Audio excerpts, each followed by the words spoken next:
Thanks for choosing this free Anfield Index podcast. If you'd prefer to listen to this or any of our other shows without adverts, then now's the time to check out Anfield Index Pro. With AI Pro, you can supercharge your entire listening experience. You'll not only get all of our podcasts without the ads, but you'll have them far faster with our quick publish feature available exclusively for subscribers.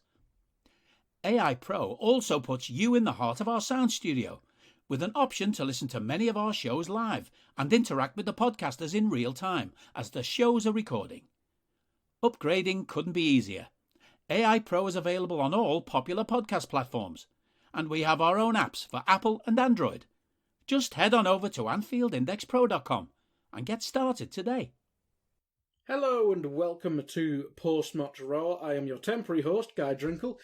Trev is still waiting for the repair of his television, but I will soldier on in his absence. I have Jim protecting his record. How are you doing, Jim? I'm doing well. I mean, it was a bit harder to keep that record going today, but we got through, didn't we? We did. He certainly carried us in that second half, Jim. Thank you. And we also have Karl Matchett with us, the reason why that second half was so terrifying, I presume. Yes, always happy to take the blame, although I think that's, 10 goals I've predicted, so to speak, that we'll concede in 2 games, and we'll keep that clean sheet run going, hopefully, if I keep doing the same. That's true. What's the score for the Nottingham Forest game, please, Karl? Definitely 5-2 to them. Good man.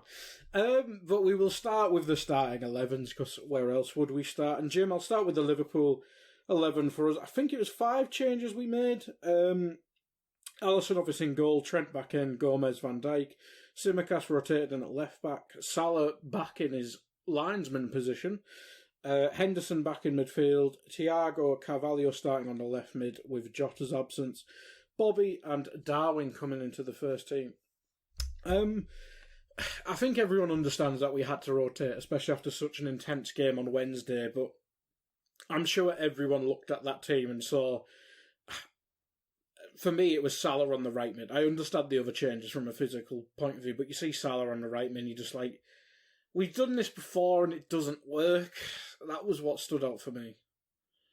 Yeah, I think the trouble is we've got 3 forwards, if you like. I mean, not taking anything against from Carvalho, but, you know, the three big money players, if you like. They all want to play in the middle, or we all think that's the best place for them in the middle, and you can't put them all in the middle. So it's one of those in the end where you think, well, what's the best thing to do? Who should move out of the way, kind of thing? And really, probably Salah was the best qualified to not be the one in the middle, if you like, no, not one of the ones in the middle. But it's just so frustrating after seeing his last couple of games. That little cameo almost, that was a cameo that included a hat-trick against Rangers, and then what he did on Sunday against City. Why he's playing out there? Well, it's because, as you say, we've had to rotate. We've got those issues with players that maybe could have come in there. But yeah, we need to get him back in the middle if we can. We really do. Other than he has played well out wide before in the past, but you know, different kind of players with him, and it's going to take a bit of time, isn't it? But on the whole, the job was done today, and I think that's the main thing. But yeah, plenty for them to look at back at the training ground in the morning. Yeah, certainly. Well, we'll go through it as we go along. Karl, anything you want to add on the first 11, hour 11 before we go into the West Ham one, which had a couple changes, I think? Yeah, not so much the starting 11, which I think you guys have pretty much covered, but definitely the subs bench. I think we knew that there was obviously going to be an opportunity or two down the line for at least one, if not maybe a couple of the younger players coming in the next few matches. Obviously, Champions League has a bit of a bigger bench. 1 or 2 players, like Oxlade-Chamberlain, who came back today, not registered for the Champions League as well. So Clark obviously got the nods today. Bobby Clark, he can play sort of left side, just behind the attack, that sort of thing. So probably he'll be involved, as we mentioned on Scout, in the next couple of games. But also nice to see Oxlade-Chamberlain back, of course. I don't imagine he'll play immediately a huge role, but having him back as an option for both sides, and again, someone who can play off a front man, is quite useful. And Curtis Jones, obviously his first meaningful minutes really of the season. It's probably again going to take a few games for both those players to get any kind of rhythm and sharpness in their game, but a few nice touches, a few things where you can see that position maybe suits him. And like you've just said, we do need to rotate because we've got injuries and absences, and those people coming back who can play little bits of games and little bits of performances are going to be very important for us. Yeah, and it looks like people maybe like Navigator and stuff may be coming back into the fold, so it might be more of a rotating cast as we go along. But as long as you keep predicting 5-2 or whatever it is, I keep feeling the confidence, and as long as Jim's on Raw. But Karl, I'll stick with you for the West Ham team. Fabianski in goal, Ben Johnson, Zuma, Teo Kehrer, Cresswell. They went to a midfield three, which was probably the big surprise. Souček, Rice, Flynn, Downs, who I know Dave has been speaking highly of, especially in his European performances. Jared Bowen, Skamaka, and Fornals. I mean, do you find it odd that a team that has such a well-defined midfield in Souček and Rice, they added another person in there to compete with ours, which has been struggling with form? I know the Man City game was different, but it just felt like an odd change for me. I mean, possibly, but they were playing a very flexible system today. To be fair, it was, quite often you would see them switch from a back four to a back three in and out of possession. Johnson obviously able to fill in on one side. Cresswell can do the same if they tilt the other way. Both of them have played wing back, so it was a really flexible system for them today. To be fair, and at times it was like Bowen and Skamaka up top, and at other times Fornals was able to push up, and it was Downs in the middle, like you say. So I think they were probably just trying to match us up. With a flat four across when Fornals was dropping back off the ball and out of possession, and also sometimes try and get a few overloads in the middle with the extra man, because you saw quite early on Henderson and Thiago were very, very good on the ball for the start of the game. They couldn't really lay a glove on us for the opening spell of the match in midfield, and I think that was probably just to allow themselves a little bit of extra, like I say, flexibility, so they could try and either close us down more or get a bit of an overload there in midfield, that sort of thing. So we know Moyes is pretty flexible with his tactical approach these days, so it's probably a good thing for them that they are able to change and bring a few different people in, because last season it was very much about 12, maybe 13 players who had to be starting or picking from to start nearly every week. So it's not the worst thing in the world for them to have a bit more versatility. Yeah, makes sense, and I think we saw the advantage of that in the second half, I should say. But we will come to that. Jim, I will start with the game with you. First minute in, Ali decides to scare all of us and pass straight to a West Ham play, about 50 or 20 odd yards out. But then we certainly do seem to grow into the game. I mean, first noted attack I have is Trent. A nice build-up play, and Trent crosses straight to Fabianski. We have a counter-attack. I think Darwin's covered by about 3 people and couldn't pass to Mo, who I think it was. Then we come to that Núñez volley, half volley, where it just kind of came out of nowhere. I think it was Thiago who made the pass to him, I'm not sure. But yeah, the start of that game, it seemed, after that Ali moment, we seemed to grab control of the half, and I think that continued really till about 40-odd minutes before a bit of sloppiness came in, but we'll obviously get onto that. Yeah, it did. I think we came out of the blocks really not sort of all guns blazing, if you like. Like it was such a different feel, if you like. The ground felt different, the atmosphere was different compared to Sunday, and I think it was sort of controlling it. It was a controlled way of taking control, if that makes sense. Not really sort of going, not sort of risking injuries, and not sort of taking chances, if you like. And I don't mean not taking chances like sometimes our players don't take chances, because we did. That one from Núñez was an absolutely wonderful effort. And Fabianski, to be fair, I've got a lot of time for him as a keeper. I know when we played West Ham last season, I was in the cop just behind the goal, and he was getting a bit of sort of light-hearted stick off the cop, and he was giving it back. He was laughing and pulling faces and things with the cop. So I've got a bit of time for him, and he's not a bad keeper at all.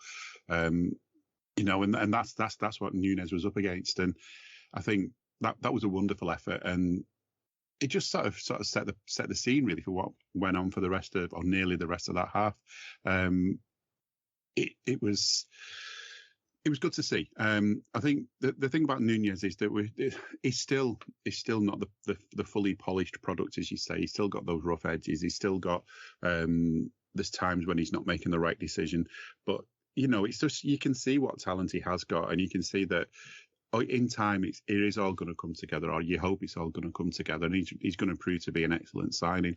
This team now as well is one that's more likely to make him some chances as well. Mm-hmm. Maybe one of the issues early on in the season is none of our best strikers from the last 10 years would have necessarily got much out of the chances we were creating for our players. So I think, it bodes well for the future. And as you say, as we get to it, 21 minutes in, it felt like it was only a matter of time. And it was, I think it was it Thiago who found Tsimikas, and yes. It was a lovely little ball, which Tsimikas just instantly just knew what to do with it, and that was to find Nunez's head.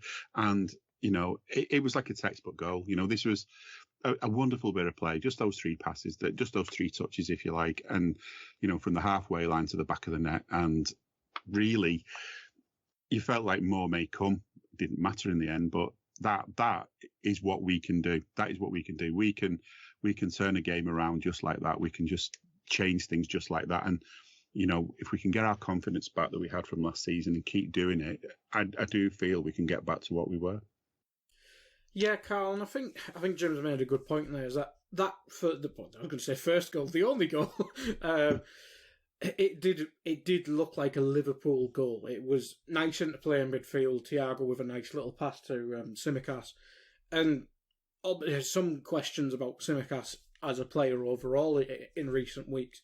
But I don't think anyone's ever doubted his final product in terms of his crossing and certainly his corners. But that cross to Darwin and that header from Darwin, it's just, that is what I'd class as a Liverpool goal. It's just a fantastic ball in. The header's domineering. I think it was Kehrer marking him, and he just completely bullied him in the air. Kehrer had no chance really, and just kind of got lost in the air. But yeah, it was nice to see a goal from Darwin, but also just the constant threat he was in this game. But please talk us through that goal as well. Yeah, I have to agree. And to be honest, you say it like surprise. Oh, it was actually the only goal in the game, but you're right, because it felt like there should have been about 5 in this game tonight, even though maybe the quality ultimately was a little bit lacking. There were so many big chances and so many near misses and so many moments where you thought that surely it's in at both ends of the pitch. It does feel odd for this to have been a 1-0. It's like as different a 1-0 as the weekend's one was, as you could probably imagine, certainly with 2 games in the space of 3 or 4 days. Nunez, I thought it was really, really good tonight. First half, he was by a million miles, I think, the most, I'm not going to say the best player on the pitch in terms of technical ability, but definitely the best in terms of the most involved, the most effective, aggressive, effective player. I mean, his run in the channels was brilliant. His work rate, tracking back, stopping Ben Johnson playing out in the left back zone at times, really, really good. That's what we need from him. That's what we need from whoever is playing in attack. When we're not playing with the 3 all the way across, and we saw it in the second half especially, it's much more difficult to stop teams playing out of a back 4 if they want to try and evade that first line of pressure, because there's not that extra body there behind you spread all the way across, and then the next one from the number 8s as well. So it's a really different way of trying to stop the ball, and it is going to entail a load of hard work from whoever the front 2 are, and he was excellent with that off the ball. On the ball, obviously, for a right-footed player, if he was as good at shooting with his right foot as he is with his left foot, I think he would probably have had a hat-trick tonight. It was a bizarre thing where he was nearly putting the goalkeeper through the net and breaking the net every time he was having a go, and yet with the right foot it was scuff and not hit it properly and everything else. So, like Jim says, still things to work on there. He's not the finished product, but what he is an absolute battering ram, and we can make really good use of that.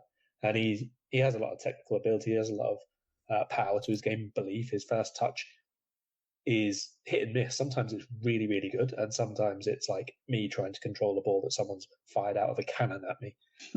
It's a bit of a mix from him at the minute, but overall, I think we need that kind of impact, because a lot of this season's early games was really lacking energy, really lacking intensity and fight, and just everything that is usually associated with us. And like you say, someone who can just be on the end of balls when we're playing well, in the spells where we are producing some good football. There was a really nice Thiago pass just before Tsimikas' cross as well.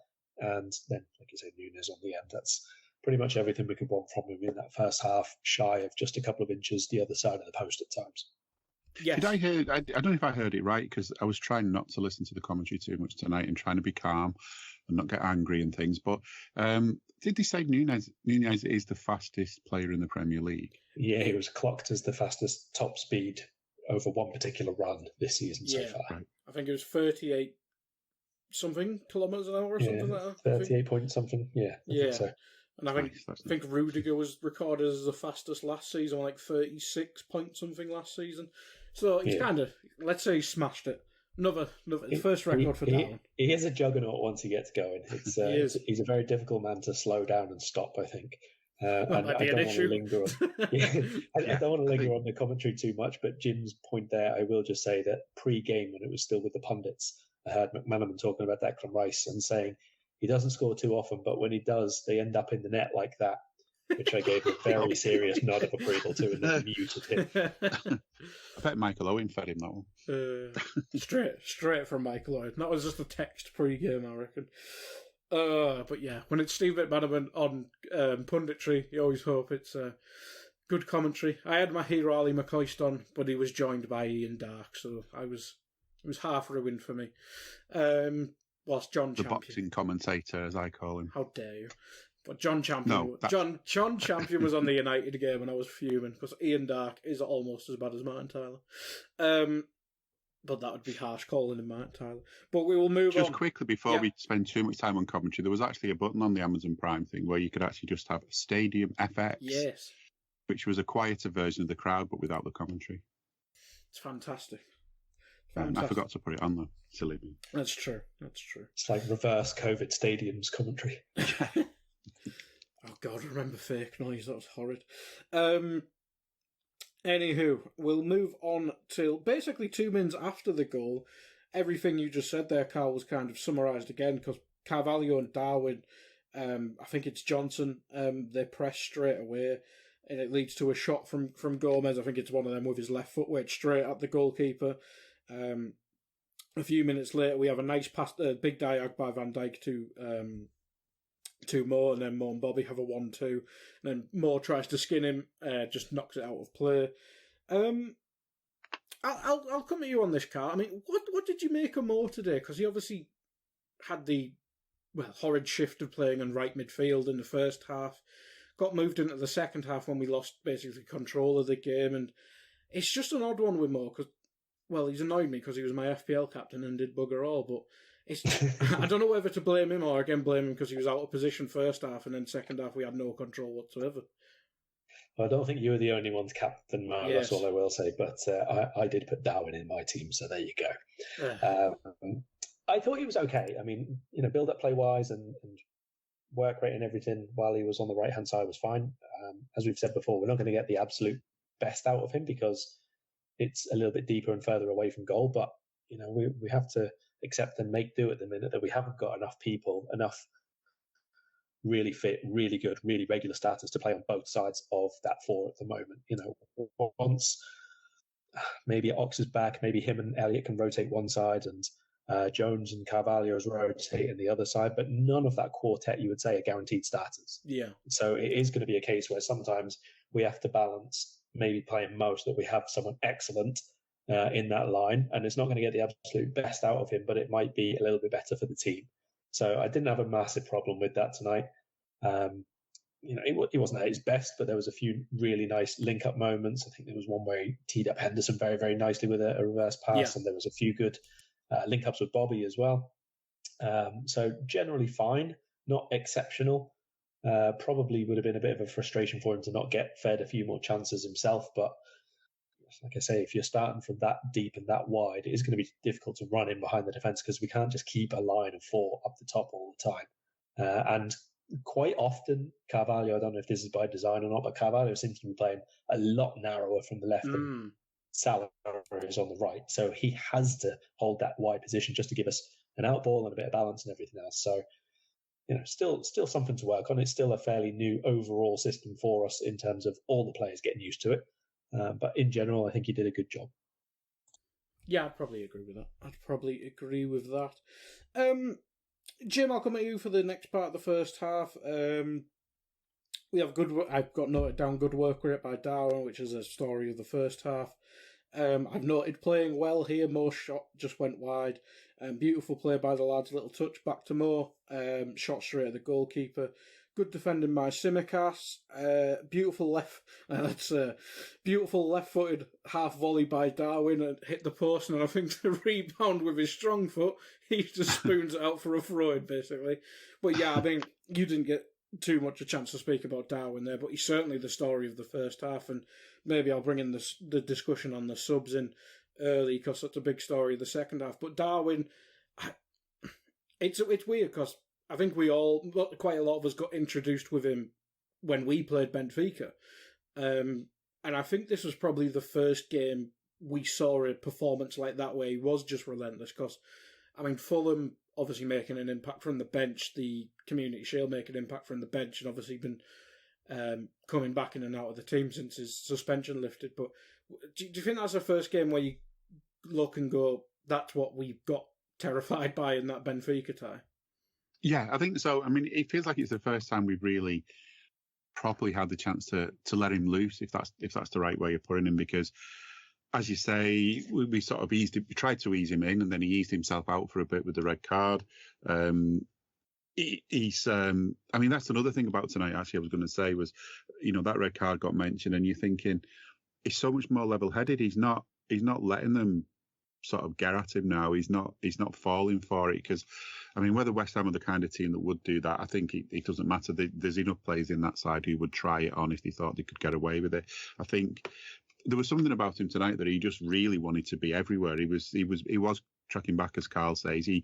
That's when I think that's what caught my eye about the stat for his speed, because he was literally just about everywhere and not looking slightly out of breath. None of the Joe Cole hands on hips moments whatsoever from him. He never looked short of energy, and I think this is another thing. He's such a young player. He's got so much to go, so much to come out of him. We know that, and he's just been needing that chance to be let loose and to have a go. I mean, it must be quite daunting for the player, because no matter what's gone on before, you've got that massive price tag. You come into a new country, you don't speak the language. Is that right? Don't think he spoke it at all, did he, when he arrived? And he's maybe picking up a bit now. And all of these things add up. It's there's so much to go into moving to a big club. It's a massive club, and maybe I'm being a little bit biased to say this, but maybe this is the club that's the big club of his career. You'd like to think so, that this is, in my view, the biggest club he's played for, and I don't think he'll have a move where he feels like he's going to a bigger club, and I hope that's the case anyway. I hope there's lots of clubs want him, and he turns them down, obviously, because that's a sign he's doing well. So, yeah, I mean, in a way, that's maybe the trade-off for Salah not playing in his best position. It wouldn't have maybe done Núñez a lot of good confidence-wise if he'd have been played out of position and been asked to do a role different to what he can do. But then again, looking at the way he played tonight and the way he was so sharp to what was going on, not just from going forward but going back, that maybe he'd have been okay in a different position, and maybe that's something we can think of. But yeah, we've got to we've got to be patient with him. It's all well and good. Luis Diaz was, I think, one of the exceptions to the rule that with Klopp, when players come in, they get given time to sort of bed in and to know the ropes and to learn what the teammates do, and for the teammates to learn what they do, and then before you know it, you've got a decent player. We just need to give him a little bit more time. But that sort of, certainly that first half was a good cameo of what he's capable of doing. That post, on another day, we say this so often, on another day, that would have bounced the other side of the post and gone in, and it would have been down as one of the goals of the season.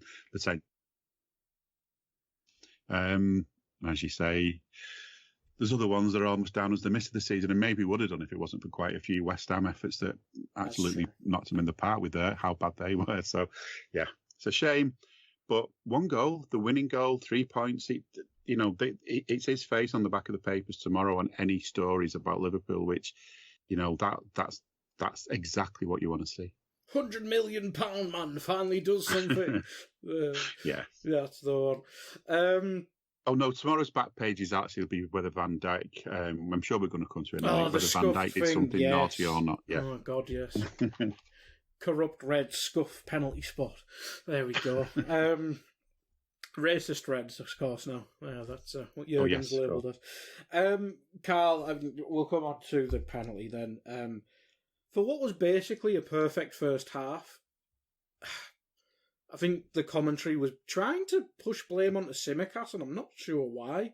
Because, well, maybe he didn't have to press, but Joe Gomez didn't have to go in with his arse at someone's head height to try and claim the ball. I'm just not sure what he was doing there.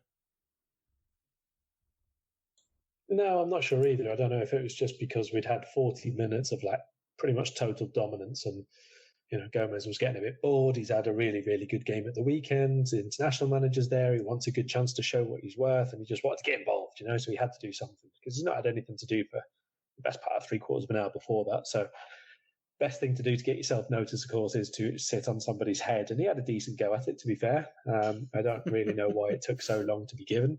Yeah. It was obviously a penalty, to be honest. And I mean, I did spend about the first 15 seconds of that trying to convince myself that's never a penalty. Come on, but it was easily a penalty. Did you see him arse someone in the head?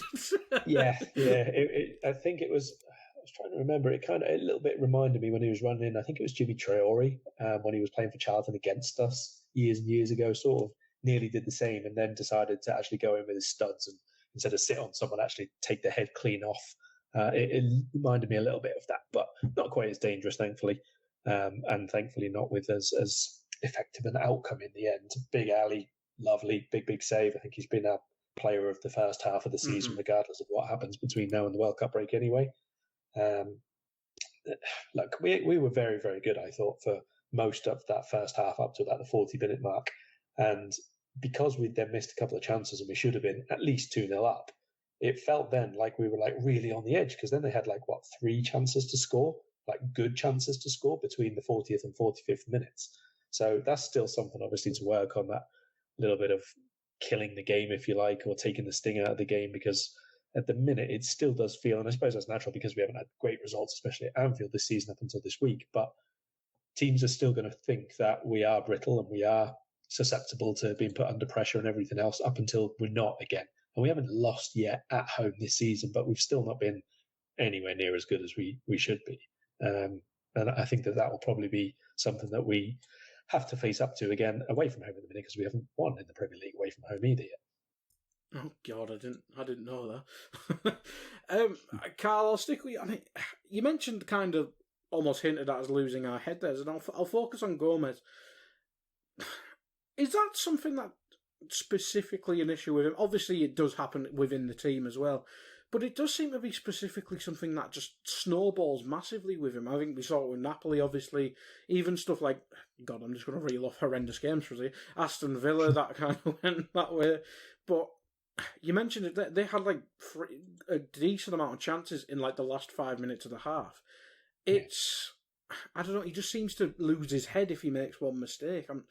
Maybe you mentioned it there, maybe overly eager to please, everyone, and he probably knew Southgate was there and stuff like that, but he does seem to lose his head quite easily. Well, I do think that a lot of that comes down to rhythm for players and familiarity of their job and being in the team and all the rest of it. And he's not had a really, really good, consistent run of games. You've got to remember that. So that is definitely a part of it in terms of just decision making. I think really the same as if a forward comes in and he's not really been in the game or in the team too much over the last few weeks or months, and then he's got to decide all of a sudden, am I passing it here? Am I shooting? Is this the one to take it on? And you see them sometimes sort of hesitate and then take the wrong call, and then the next time when they should shoot, then they do pass it. That sort of thing. It's kind of the same, but for the defender. It's about the decision making of when to challenge, when to commit yourself, when to step out that line. It's more noticeable when a defender gets that decision wrong, but we said the other day, as fantastic as Gomez was, part of the reason he was so good was because he hadn't really had a run at centre-back at all. He'd had a couple of games at right-back. His last game was the Napoli one in the middle that you just mentioned. So that was why it was such a big step up for him. And it is a very, very big thing, an important thing, and a difficult thing to do, to become so consistent at the back. We forget now, but we should be able to remember how used we were to people like Skirtle and all the many average players who came before him in that position, who could be really good and man of the match at clearing stuff one game and an absolute head case in the next one and cost you points. And while Gomez is capable of being much, much better than that, that comes after a run of games, like a month in the team, 2 months in the team, 2 months out of 3 in the team at the very least. And he's not had that. So it's not going to be a huge surprise if he does have these ups and downs games. Mostly, I think on the ball, he's pretty much fine again. He's had enough football in general, but again, it is the decision making for me. And maybe even tonight, it's a case of, I don't know, mental fatigue, or maybe people weren't shouting, communicating with each other on the pitch quite as much as they were against Man City because everybody had to be so on it. It could be a combination of things, really. Just thinking quickly, can you imagine if we had VAR when Skirtle played for us? I think we would have lost every. We would have lost every game. They still would have been checking some of his corners. Oh God, we would have had a penalty every game. Good Lord. Are you that person who has everything? The coolest merch and those must-have fan threads?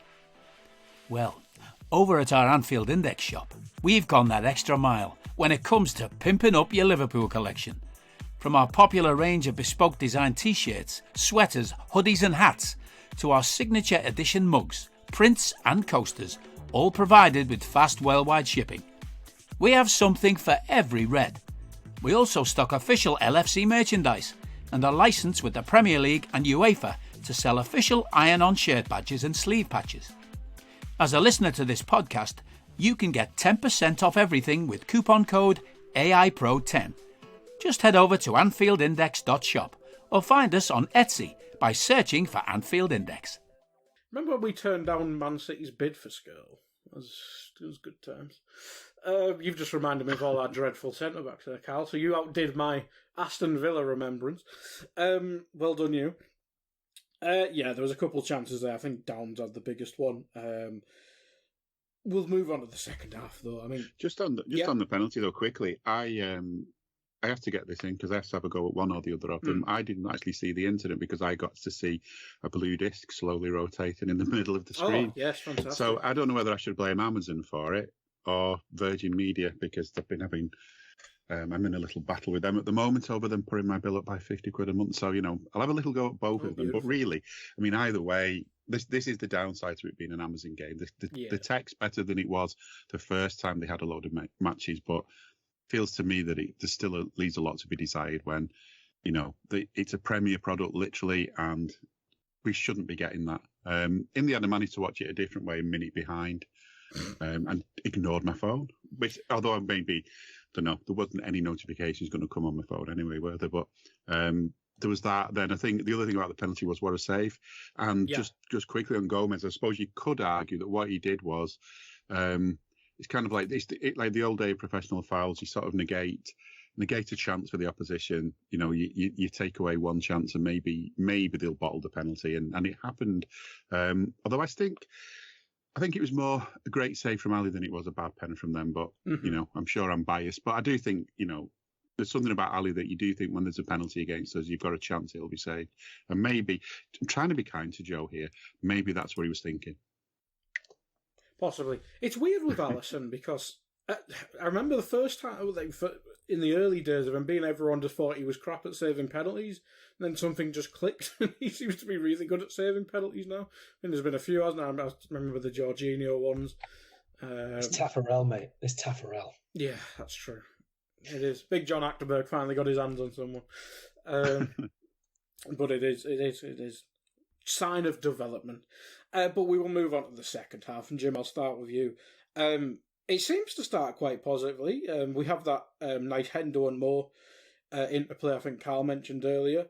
Then it changes. Then the game forms a pattern we don't like. But yeah, it's part of the raw crack now. Henderson watch. Obviously, Dave's not here for his premiere bit, but Henderson, he had a weird game for me because I thought on the ball he was actually quite good and he played quite well, but when Thiago went off, I think all our structure just completely went, and he's obviously part of that. Yeah, I think there was one bit that made me laugh there. I think Thiago was running around with the ball in the first half, and Hendo was sort of getting in position like he's going to get a pass, and it was as if Thiago thought, nah, fuck that, and carried on with the ball and found somebody else entirely. And I'm sure it wasn't that, but that's what it kind of looked like. And it was one of those days for Hendo where you could put a clip together, like a little 3 or 4 minute clip of his highlights from the game and make him look really, really good.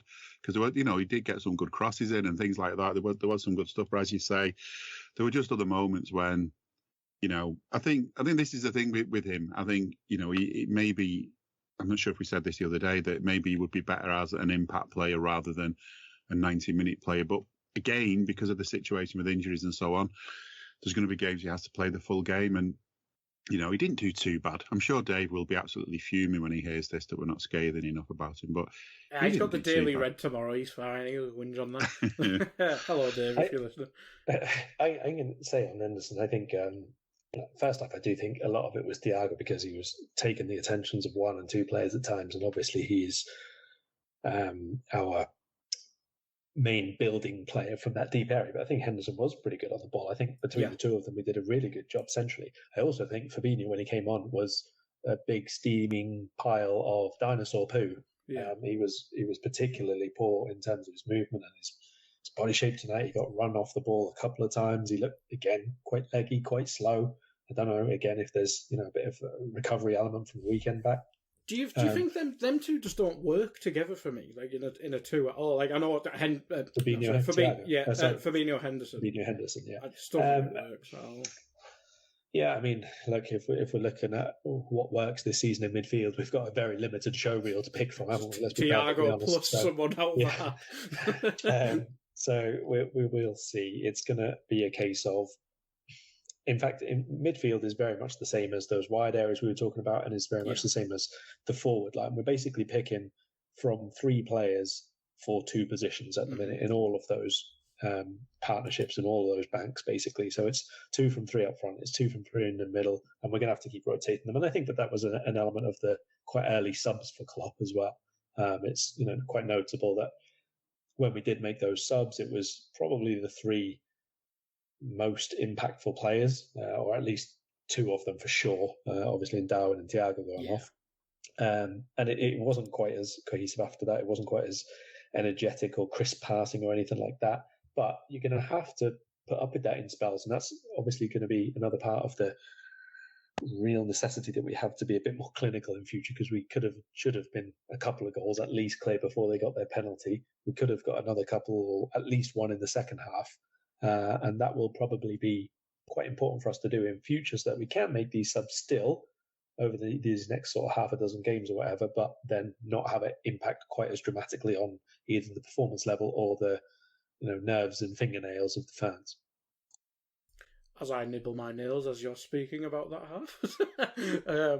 It feels though as well, though, when we made the changes, we kind of, as if it was at that point, we sort of thought, right, come on then, you come at us now. We'll let you have possession. We're going to try and get you on the break, if anything. And I don't know whether that was just a coincidence with the subs or not, but it did feel like it was now a case of let's just see the game out. And I don't mean so much like we were under the cosh particularly, but, we weren't really going to be taking any risks. We're like, let's have a 1-0, and it's not as exciting a 1-0 as a 4-3, but I didn't get any high heart rate notifications when we watched this match, so maybe it's a safer way to play.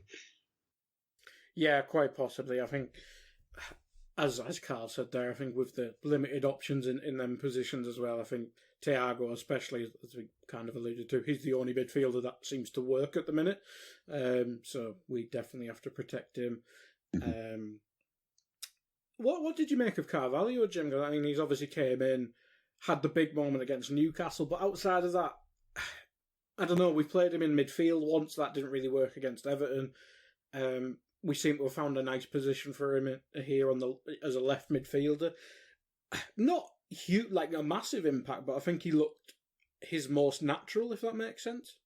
Yeah, there's one bit I wrote down, I can't even remember what it was now, but I wrote down tricky Carvalho, because there was a spell sort of in the first half where he just ran at them with the ball. I don't know how he managed to keep hold of it. The way it was just some very skillful play, if you like. It took quite a pace, and in the end, it came to nothing. But you could sort of see the fear in the faces of the West Ham players, and they're the things he's capable of. And in a team that's not had a lot of confidence this season, he also needs to sort of realise and remember just how good he is and get his confidence up. I knew he got a kick at one point, didn't he? He looked to be in pain, whether that was pain or a sort of, why didn't you give me do more about it, ref? I don't know. But yeah, I feel, again, another one for the future, but one for the future who can deliver now if he just sort of believes in himself a little bit more, because we've seen what he can do, and where's his correct position? What's going to happen? I think this thing I think I've said over and over again about the Liverpool teams of the last few seasons is what they had in common with the Liverpool teams of days gone by, which is that almost telepathic way of playing, that they all knew where each other was going to be and what sort of runs they were going to make, what kind of passes they were going to get. And it was sort of, they could almost have played with their eyes shut. They were that well up on how each other played. And this squad, there's been just enough changes and just enough differences and just enough sort of rotation, I suppose, that aspect isn't there yet. That's still got to be worked on. And I think when it does come to, then players like Carvalho will be extra special, if you like. They'll up it even more what they can do. And it's just giving him that time. Obviously, he knows Harvey very well, but the rest, it's just taking that time. And it's easy to forget that we're only, 10 games in now? So, there's plenty of time for him to get better. And what is his best position, though? That's the question I still don't really know. And is that best position one that we're going to have a formation that he fits into? So that they're the kind of questions we need to wait and see. But I'm sure we'll have answers without too much of a wait. Yeah, exactly. I think everyone sees the talent, as you said. Karl, I'll come to you, and probably first question on West Ham. Obviously, they grew into the game at the end of the first half. Declan Rice, he got given man of the match by Ali McCoy, which I thought was a bit strange. He certainly was really good in that second half. We've kind of alluded to it in the midfield. How dare you? But we obviously allude to the midfield issues there, Karl. I mean, obviously he will cost £1 bazillion, but if West Ham ever come back to earth and he is some sort of realistic money, would he ever be an option for Liverpool? I certainly think most people think he'd fit there, but it's just whether a deal is actually realistic. But he certainly looks like somebody who could play for a Jurgen Klopp team. What I would say is anyone who can play in midfield in the Premier League in the double pivot can play for probably the top sides, because it's a very, very difficult thing to do in the modern game, given the amount of pressure on the ball and all the rest of it. And he does really well at that, and he's become a really good line breaker as well. He's decent on the ball. He's fairly dynamic, not the most dynamic, but pretty dynamic. But the thing about signing him is it depends who is the other one who's going to be playing alongside him. So obviously for Liverpool, for the last 18 months now, it's all been about Jude Bellingham's got to be the one. Jude Bellingham's got to be the one. Fine. If Jude Bellingham is your one, fine. You can't put Bellingham and Rice in the double pivot because both of them are going to break forward ahead of the ball too much. You need basically a Fabinho. And when I say a Fabinho, I do mean last season's Fabinho, not the one that we've seen most of the time over the last sort of 2 months or so. So it depends on how you want to use Rice. It depends on how you want your midfield to function. To be honest, in fact, I'm not going to go off on a tangent. We haven't got Dave on the podcast today, so there's no point in going off-piste when we don't have to. Rice is good enough to play for a Champions League side. Whether he is good enough to be, let's say, the single main man in midfield for a title fighting side, I'm still a little bit hesitant to say, to be honest. I think he probably lacks a little bit of either vision or absolutely perfect defensive nous for that. And maybe he needs to go to a bigger side to get to that level. That's obviously something that can help a player improve. But I think more than that, it depends on who you plan to partner him with in a two. Do you think he's at the right part of his career where someone like Klopp could actually teach him enough new tricks to make that difference for him? That's another question I would say, maybe. Is there enough time left in his career? Does he already think he knows it all? I'm not saying he's an arrogant player, but you get what I mean. Does he? Yeah, for sure. I mean, he's 23, turns 24 during the course of this season. I think it would be a very, very good time for him to move, but you're also obviously taking not so much a risk or a gamble, because if you want to go to play to a bigger club or in the Champions League, you have to make that move at some point, but you're making the step on the assumption that you think you are now good enough, whereas 23 is still reasonably young. 24, unless you're already like a really elite level player at that age, I think if you wait any longer than that, you run the risk of maybe stagnation or maybe missing out on peak years of that combination. Well, we saw that with like Ndidi, didn't we? He stayed at Leicester too. Yeah. Maybe Ndidi, maybe maybe Donny van der Beek stayed at maybe Ajax a couple of years too long, more than he could have. He was a sensational young player.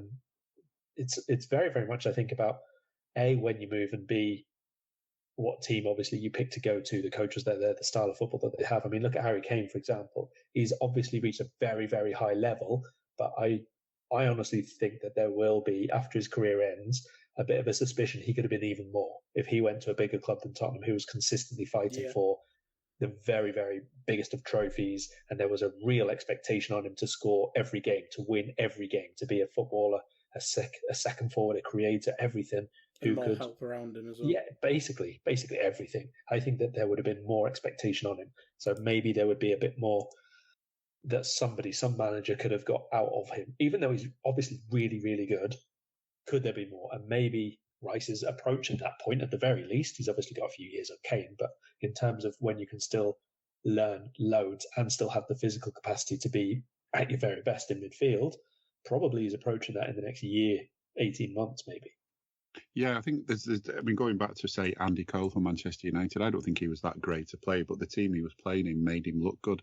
So if you can imagine someone like Harry Kane going to a team that can make someone like Andy Cole look good, if you like, in today's terms, for example, if he'd have gone to Manchester City, what kind of record would he have now? Because he'd have been given chances and he'd have been creating chances for better players, wouldn't he? So, I think you're right. I think at the end of his career, if he doesn't make a big move, he's going to look back and think what might have been.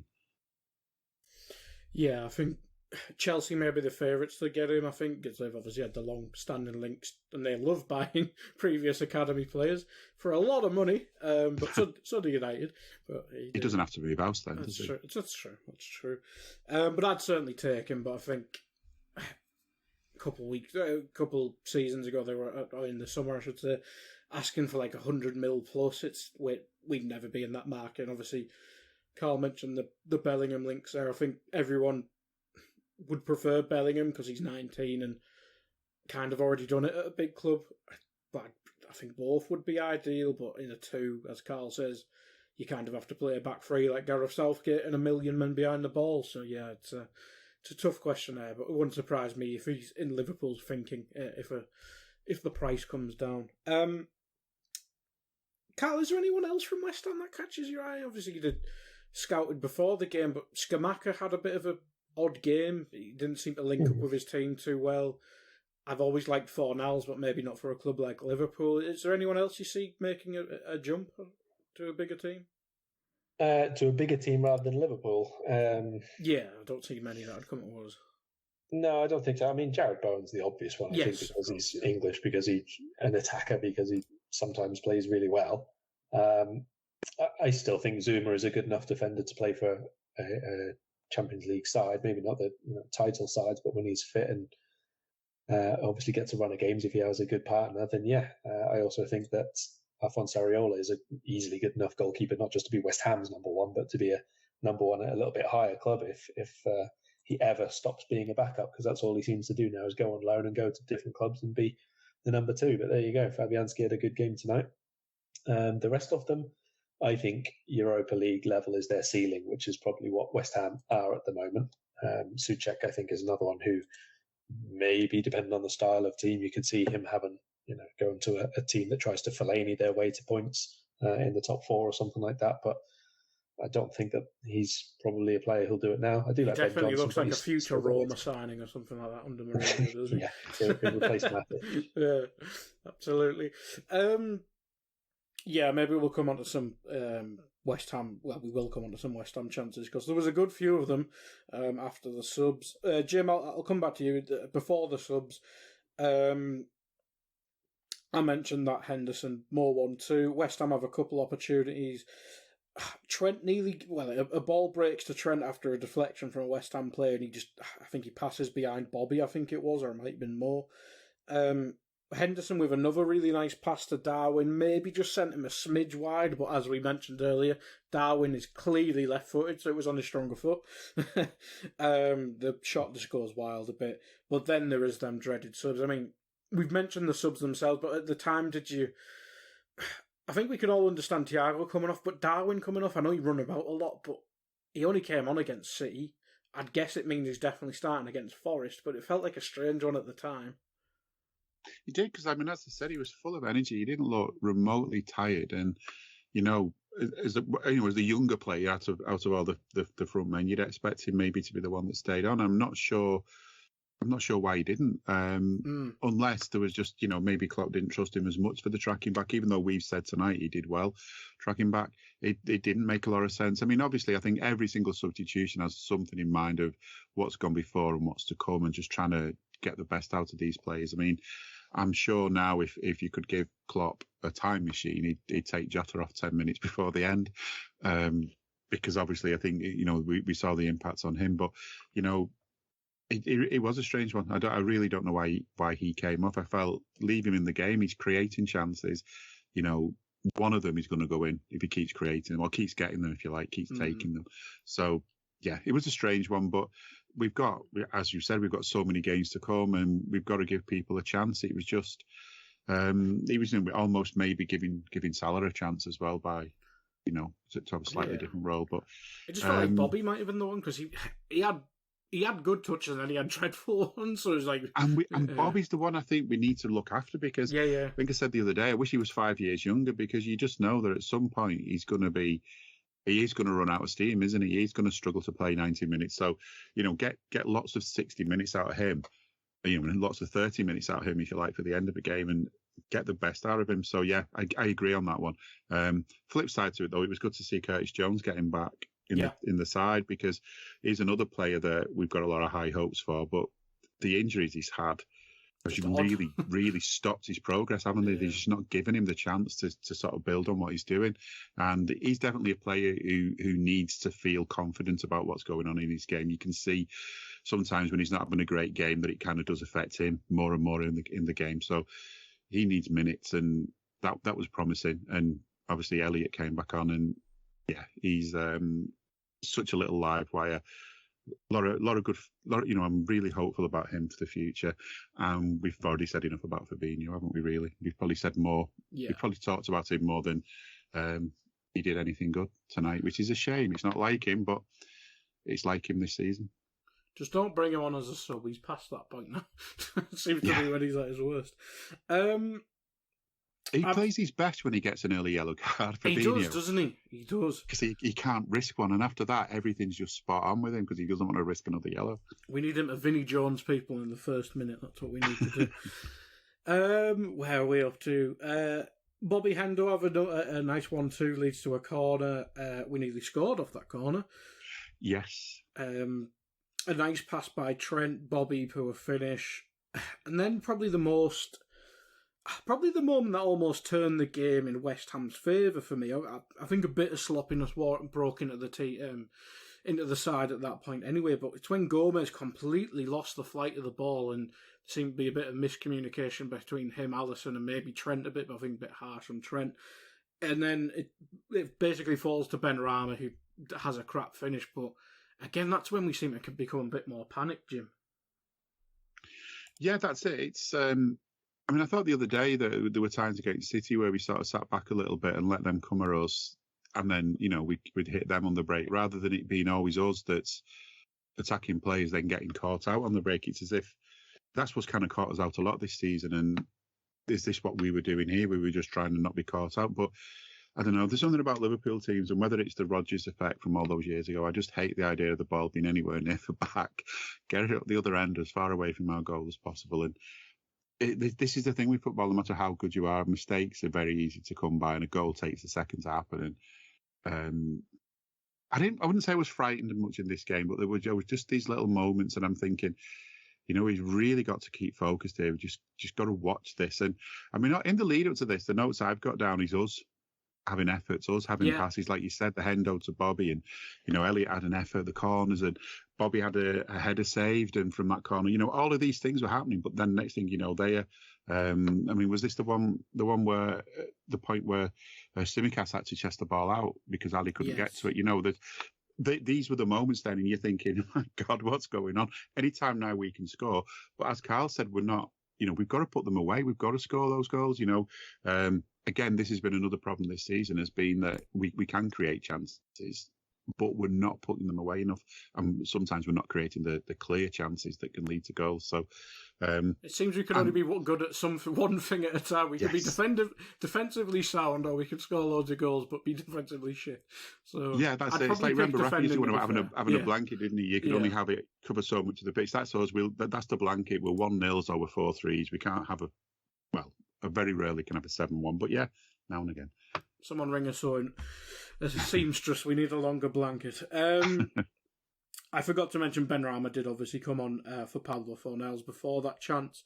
Antonio comes on the 74th minute for Flynn Downs, obviously going a bit more attacking, bringing off a midfielder for an attacker, or basically a battering ram at this point. Yeah, Carl, I mean, I do agree. I think everyone will remember that second half as being awful. But all my notes is similar to Jim's. It's all about us making chances till about the 80th minute when it was kind of all hands on deck. But my next note is Moore got a free kick in capitals because it never happens. That one where I probably wrote Taylor would have played on. For that one. Yes, although Stuart Atwell does make up his own rules as well, to be fair. Fabianski saves from a Bobby chance. And then Jones has his shot blocked and we get a corner. We've obviously had discussions in the past, Carl, about Curtis Jones. I think you alluded to it when we discussed the subs about that position suiting him. He obviously looks very rusty at times, but do you think that's a position that could possibly suit him better than the left centre mid Ginny role thing we were trying to do before his injuries? I mean, suits him in terms of it allows him to bring parts of his game which he used to have into the equation. You know, when he was coming through the youth team, obviously he was a really attack-minded player. We've tried to use him as much more of a controlling player in that midfield. So if we're going to continue playing this system, left side is where he has to go for, left or right. Obviously on the left-hand side, we get him a little bit more cutting in to shoot. From the right-hand side, I would imagine we'll get him a bit more as a ball carrier and trying to play those angled passes through instead. But he doesn't have blinding pace. We know that. Obviously, that's part of the reason maybe that he was taken out of the front three.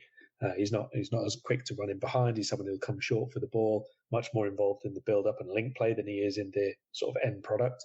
But he is a goal threat through a little bit more creativity than some of those players, and through obviously wanting to have shots himself. He's pretty decent with a long-range strike. So the most important thing for Jones is that he has to stay fit, and it's been really, really unfortunate for him. This isn't like any one of the players like Matip when he arrived, when Gomez for a while, Thiago every other month sometimes, where he gets muscle injuries and all the rest of it. It's been really stupid stuff with Jones, like stuff he probably cannot do anything about at all. The eye injury and the concussion and all the other stuff. So I do feel sorry for him, but at the same time, this is a guy who's now played 76 times for Liverpool's first team. You know, this season, all things being normal, he should get past the 100 appearances mark, which is not a regular thing. I think it's just Trent who has managed that from the academy since Gerrard. So it's a long time coming for academy players to be able to contribute in such a consistent and sustained way over a long period of time. Jones should already have been there, but now he needs to make sure that he can push on and make sure he gets past this, what's probably been 24 months now of stop, start. Because when he gets a run in the team, he's a very, very good player, and he can be a very effective player for us. I really like Jones. I think I probably like him a bit more than Dave, whereas Dave is probably a bit higher on one or two of the other players than I am, just by preference of what we want them to do in the team, I suppose. I think that Klopp likes Jones a lot. He relies on him when he's fit and when he's playing well. And when he's playing regularly, he gives him 4 and 5 starts in a row. But we also know that once he does maybe take that drop off, either in training or in matches, when he stops being as consistent on the ball, when he stops doing all the things you need to do defensively, he will take him out for 3 months at a time, even if he's not injured. So it's a bit of a balancing act, but I think we've seen so far, mostly because Diaz has been injured, we have slightly had a bit of an imbalance between the right side has been, apart from Man City game, has been Salah. So it's been someone who's really wide, really rapid, really trying to join up as a third attacker. And from the left-hand side has been someone cutting in and a bit more link play, a bit more hard work and that kind of thing. So I think there's a good opportunity there for him. But it is, there's no other way to put it other than it's really, really important now, especially over this period when we've got our first 2 seniors from that side of the pitch out injured, that he steps up and proves. Because let's be honest, for a player as experienced as he is at this point, he shouldn't be allowing, let's say, a new 20-year-old signing to be in the team ahead of him. Mm-hmm. That's kind of where Jones is in his career at the minute. He needs to be ahead of Carvalho. Obviously, the different players, he used them for different situations or whatever, but just in general, broad terms, get himself fit, get himself into a bit of rhythm, and show that you need to be in the team ahead of him. That's what he's got to do, because he's not getting in central midfield, that's for sure. Mm-hmm. I'd add Elliot onto that as well. Obviously, I know different sides and stuff like that, but for someone who's like 20, I think he's 22, maybe turning 23, if I remember correctly, in modern football, I think this is the year you'd want to settle yourself as maybe not a starter, but someone the manager can properly rely upon. I mean, we saw those moments with people like Mason Mount. I know we've been at a higher level than when they were breaking through, but it just feels like Jones, with these injuries and odd things, it's been set back, and I think that's why people were discussing the loan deal in the summer. That's maybe the stagnation is something we can't fix now, but yeah, obviously with all the injuries, he'll be relied upon a lot more, I think. I think so, and I hope so. He is only 21. He's been involved in the first team for quite a long time. It's fair to remember that, but he does turn 22 in January, and right, like you say, like we were just talking about Declan Rice there, £100 million player is only 1 year older than him. Jones has got quite a long way to go to make sure that he's at least a semi-regular go-to in the starting 11 for Liverpool. Yeah, exactly. But this will be, I think, till the World Cup will be quite a big run for him, because that left mid role quite open with all the injuries there. So maybe it'll be him and Carvalho dovetailing there. But it'll be an interesting viewing, that's for sure. But I think what's interesting as well when you talk about injuries is that as much as the injuries have kind of curtailed his development, maybe the injuries give him a chance at least to kind of get it back on track. And this is something I think all the players have got to look at now. I mean, I know Tsimikas gets some stick, but he came in high, and to me, he played one of the best games he's played in certainly parts of it. And is that because he knows damn well that there's a guy on the bench that he's got to play as well as that if he wants to keep his place. He's got to play better than that if he wants to keep his place. And the same for the guy who's on the bench. He knows he's got his work cut out to keep his place when he does come in. And having that kind of competition is good. And I think at the moment, when there's players who are maybe only getting in classed as competition because of injuries, they've got to take those chances where they got them. They've got to use these minutes well, and they've got to show what they can do. And, there's never a better incentive than that. I mean, so many times in the past, good players have become brilliant players because someone else's misfortune with injury. So hopefully a few of them will take that opportunity now just to prove themselves. That could even include Ox, for example, who's been so unlucky with injuries. If he does get back in the team right now, it could just work out brilliant timing for him. Yeah, I think him in that right midfield option, it'd be allowed to free up a Bosala to go in the forward line as well, more regularly, so that'd be nice. Naby could probably play one of them wide roles, but we mentioned we only have 3 midfielders, so Naby will be needed in central midfield as well. Where are we up to? Henderson nearly forces Zuma into an own goal, which would have been funny. And Jim, this is the last 10 minutes or so. This is kind of when it gets panic stations. We bring on Milner, who seemingly has a free roll to just go tackle people, which was fantastic. And the 81st minute, Mo has a chance, but I think he skins someone, but the second touch just pushes it onto the goalkeeper. But that chance on the 86th minute, I can't remember who takes the shot for West Ham, but it's a fantastic block by Milner, and I think he deflects it into Alisson, who makes a save, so I'll give them both credit, but I don't know how West Ham didn't score there, but it's fantastic work from the pair of them. Yeah, I wasn't sure who got the last touch or what happened, but the fact is Liverpool happened and they didn't get it in. I think you're right with Milner. I mean, I wonder, is he another player that does better once he's had his first yellow card? He's got a focus, so he's just trying to get that out of the way as quick as he could. But that was, he gets so much stick, but he put such a shift in against City at the weekend, and he comes on tonight and just straight into the game and straight into making a difference. But as notes go, on 85 minutes I wrote, LFC need to focus here, no errors, which I think I wrote down in a kind of nervous, sort of superstitious way. And then a minute later in capitals, but they didn't. And that, it just felt like, my God, we do it too often. We kind of, we play so well. We create so many chances.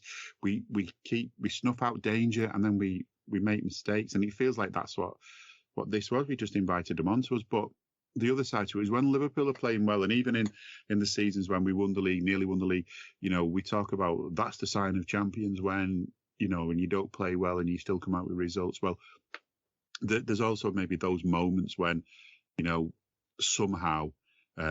somehow you keep it out. And Alisson tonight was maybe heading for man of the match with some of the stuff he did have to do, although he didn't have a lot to do. But then, of course, cancels that out with some of the silly passes he was doing early on. So this is the kind of mixed bag we get sometimes with Liverpool. But yeah, I think if anything, that the fact that didn't go in, that was probably the I don't know. I think that finished them. I think that was it. I mean, there wasn't much time left, but I think that's the one where you think, oh, shit, it's just not going to happen, is it?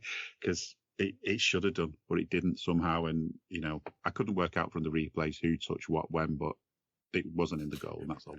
Who cares at that stage of the game as exactly. well, most importantly. Yeah, I haven't got much notes beyond that because I think I forgot to write notes as I was just wishing, keep the fucking ball in the corner for fuck's sake. Yeah, Hendo had a shot straight at one of their defenders. Good pass from Milner towards the end to Hendo, and he just had a shot that just got blocked. But and then after that, of course, Milner was just trying to keep the ball in the corner and things, wasn't he? Absolutely. Karl, any final thoughts on that second half or the game as a whole, and anything you want to plug before we go? Just the overall level, I think, which dropped so much after the substitutions. I think a lot of that last stage of the game was a bit chaotic. I think if you compare the two defensive performances, second half of Man City and second half of West Ham, it shows that although we won both games 1-0, we got a clean sheet in both matches, they were achieved in very, very different ways. There was a lot more cohesion, a lot more togetherness, a lot more communication probably against City. And this one was a little bit just put people in the way and hope for the best at times. Does show that there's still a good bit of a way to go before we can say that we're back to a level where we're winning games rather than the other team is missing out the chance to take a point and draw the game at the very least. Trent, I thought, was good. We haven't really mentioned him too much, but I think his general play was pretty good. Defensively, he was quite diligent until the last couple of minutes. I think he was involved in one of those chances where... I can't remember, it was Ben Rama, I think, got in behind him possibly. Yeah, I think he kind of he put in a weak tackle, didn't he, and just kind of walked behind him, Yeah, him, Henderson, Gomez all did the same sort of thing, really, and it was quite fortunate in the end. But generally speaking, I think Trent was decent. I think at the minute you kind of just have to take whatever falls our way, because at the start of the season, as bad as we were, we did also have either a bit of bad luck or a complete absence of good luck, depending on which way you want to look at it, because a lot of stuff which could have fallen either way did not fall our way at all. So if it comes to it that we make a really good penalty save, but then also they miss like 2 or 3 really decent chances after we have as well, take it. We have to get the points and we have to get the wins however way possible at the minute. It's absolutely right that when you're winning the title and you not be at your best and win the game, you take that. So there's no reason why we wouldn't do it again this time. 2 back-to-back wins in the league. We haven't got 3 in a row yet, so hopefully at the weekend we should have a pretty decent opportunity to do that for the first time this season, at the very least, obviously, against the league's bottom side. Let's not jinx it. Nearly bottom side. Let's not jinx it. No, I've already said we're losing 5-2. I haven't jinxed it at all. I've reversed things in advance already, so we're Leicester still a Leicester bottom. Yeah, Leicester are bottom. God, how is he still in the job? Anyway, but overall, I think this was again another step forward in terms of a bit of belief, a bit of good build-up play shown on the ball. I don't think we've ever been that far away, but the last few weeks I think has been quite a bit better. So we did see parts, at least in the first half, where we were really, really good on the ball and in the final third. And again, showing that the shape, I think, suits us at this moment in time. It's not perfect. Like I say, off the ball, I think we find it very much more difficult now to press as high upfield as we did before. But that isn't the only way that you can win games. So as long as we're doing all right in other areas of the pitch, that's fine as well. Yeah, I think fixing the chaotic defence is the priority there. And albeit it was panic stations at parts in that second half, I think we've gone a long way from the mess that we were Arsenal game and before that, etc. So yeah, fixing it one step at a time, I think. But Jim, your final thoughts on the game and anything to plug? Yeah, I think there's a feeling I think this season that I feel like we came into the season kind of thinking we're already here now. We've done plenty. We're really good. We just sort of turn up, and we had a rude awakening. That wasn't the case, and it's taken a while for us to get to the point almost where we've realised that we need to just do some more basic things and just get those things right. Trying to run before you can walk. We already thought we could run, and it turned out, new season, just walk for a bit and then try running.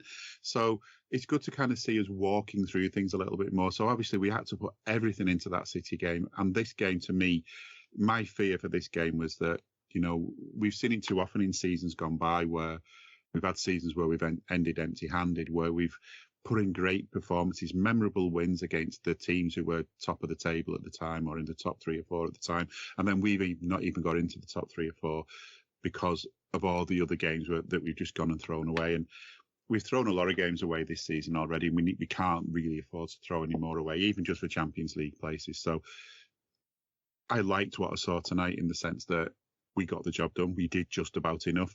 My worry, of course, is still if they'd have scored, say, 10 minutes from the end, would we have been able to get one back? But that's not a worry now because it didn't happen. They didn't get one. We kept them away. Another clean sheet, another win, another 3 points. Job done. No time to rest. Another game coming, which we've already heard Karl's prediction. I'm not going to do a prediction in case that breaks the jinx in some strange way. Absolutely. I've just enjoyed that winning feeling again. I've enjoyed watching the last couple of games. It's been difficult to watch games at times this season. Just after the game, I sort of caught a little bit of Ali being interviewed, and he was just talking about, the confidence was low, and he was sort of saying that it wasn't always necessarily that they were doing lots of bad things. They were doing lots of good things, and it just wasn't working out. The confidence was low, and it was always just, quite a lot of the time, it was just really close. Even the Arsenal game, although you wouldn't give Liverpool 10 out of 10 for the performance in that game, it could so easily have gone the other way, but it wasn't. And somehow now, we just need to keep this going, keep this turned around. We've seen what we can do and keep our heads high and, focus. I said that on my notes. We need to keep focusing. We've got to do that. Focus for the whole 90 minutes. Bring the plays in. And all of those plays, just take your chances when you get them. And I think they will. It feels a little bit as well like we're having that we're heading into needing a bit of siege mentality, because I don't know whether it's just sort of, you only hear the stuff about your own team, but there seems to be a lot of people just wanting to have a go at Liverpool at the moment. The stuff that's being said, it's not racist or xenophobic to comment on a country that owns a football team having lots of money from whatever ways it's got the money from. If Chelsea was still owned by a Russian man who made his money from oil, we would have been saying the same thing.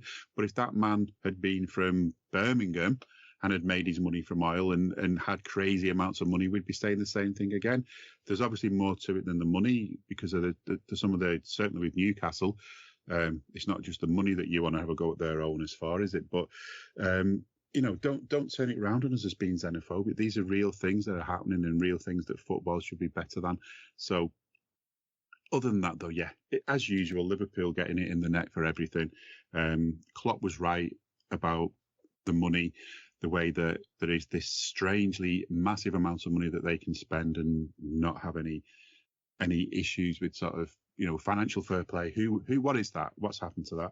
So we've just got to basically dig in now. And I think that's the way that we get through the season now, is we dig in. If the world's against us, the world's against us. We just do our thing and get on with it. So I'm pleased. Another win. Let's see what happens next. For me, hopefully going to get another Scouser Tommy's done this week, but it's so difficult now, isn't it? There's so many things happening. But we'll try and get one done this week if we can. If not, we'll get one done very soon. Possibly filling in for Trev on something this week, but you never know, he might be better and have full television and everything. So I'm hoping he fixes his laptop as well, the backup. Yes. And does he? How does he get power? Does he need to sort of use like an exercise bike with a dynamo on it? I don't know. Absolutely. Yeah, but if not, I will help. I will sit in for Trev on something, but I'm hoping he's back because people would rather listen to him than me. That's how I feel doing this podcast, Jim. So I know the feeling. So hopefully, people, this is the last time you hear me till the Derby game on this show, because people they don't do the League Cup. But I got us to the League Cup final and won it for us. So I'll take that victory lap. But yeah, hopefully Trev's back at the weekend. So yeah, but it is the early kickoff, so maybe his delivery of his new telly might not be in by then. But thank you everyone for listening. Up the Reds. We hope you enjoyed listening to this Anfield Index show. Please be sure to subscribe to our channel so future podcasts find their way to your device automatically. There's nothing quite like fan engagement, and we'd love to know what you think of anything discussed on this show. The best way to get in touch is over on our free Discord community, where both podcasters and listeners debate the hottest LFC topics 24/7.